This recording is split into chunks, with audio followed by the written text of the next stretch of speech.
Methik pentil sawu nika yu dicet. Niku pun kaya ndrok bebek. Aku iki Baladewa. Lah sing ngomong sampean Marwata ya sapa? Kok dadi kowe mejang karo aku mboten kok mejang. Ngengetaken mbok menawi menika mangke kalipun. Sing baku Petrus gelem bali apa ora? Gelem bali apa ora? Ora. Apa kakon tak jempani dudu bocah cilik lho. Kula niki dudu bocah cilik niki pun wong tuwa. Pun tutuk lek mangan pedes asin. Nek pancen kula mati ni mergo teng atanipun Sinur Mandura. Kula rilake nyuwun mati setan kowe.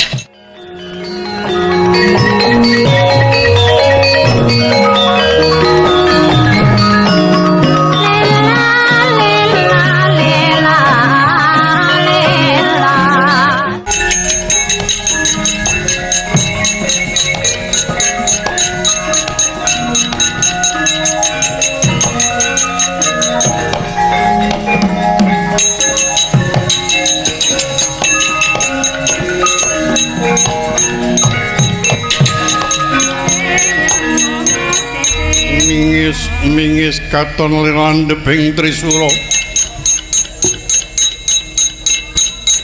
tumandu ing sangga mungsuh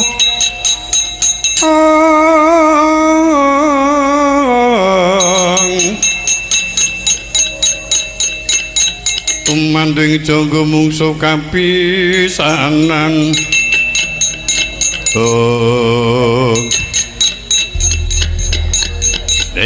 Petro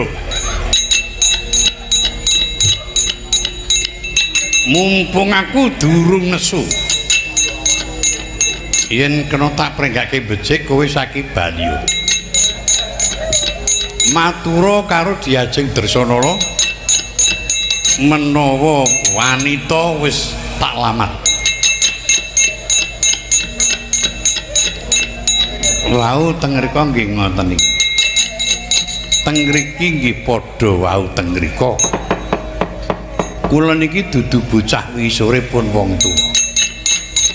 Yen nganti kula niki mangke wangsul ora oleh gawe, sesuk akhire kula mboten bakal kena dipercaya. Wong niku nek ora kena dipercaya niku elek-eleke manungsa. Kowe mengko tak paringi ganjaran. Kura ora mata duwitan. Sing baku laku kula jujur lan pakula menika temen ha niku sing kula jaluk awit kaya ngoten niku mangke bakal nampa cobaning dewa yen ing pitados wonten ngerti yen ana apa-apane aku sing bakal nyangga ana muri kadang-kadangku mengko aku sing nanggulangi arak sampeyan lah kula ya monggo sedaya gesang wonten Pracapada tingkah laku napa mawon niku dipersani kang sing kuwaos hukum karma niku isih laku nek hukum adat hukum alam niku iso kena endani padane mlaku terang terwaca mboten wonten napa-napa teka-teka prepet beres udan deres niku jenenge hukum alam iso diendani niku tekate mlebu desa methik godhong gedang lan godhong sithik kudung wis bisa nolak hukum sing diparingi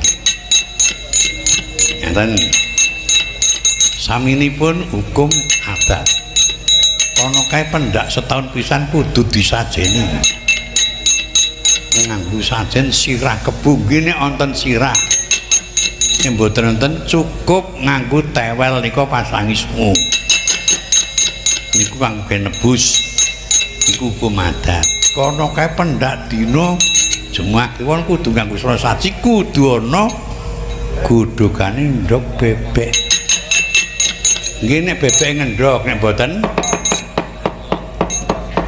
methik pentil sawu nika yu dicet niku pun kaya ndok bebek aku iki Baladewa Lah sing ngomong sampean Marwata ya sapa? Kok dadi kowe mejang karo aku mboten kok mejang. Ngengetaken mbok menawi menika mangke kalipun. Sing baku Petrus gelem bali ora? Gelem bali apa ora? Ora. Apa kelakon tak jempani dudu bocah cilik lho. Kula niki dudu bocah cilik niki pun wong tuwa. Pun tutuk lek mangan pedes asin. Nek pancen kula mati ni mergo teng atanipun Sinur Mandura. Kula rilake mati setan kowe.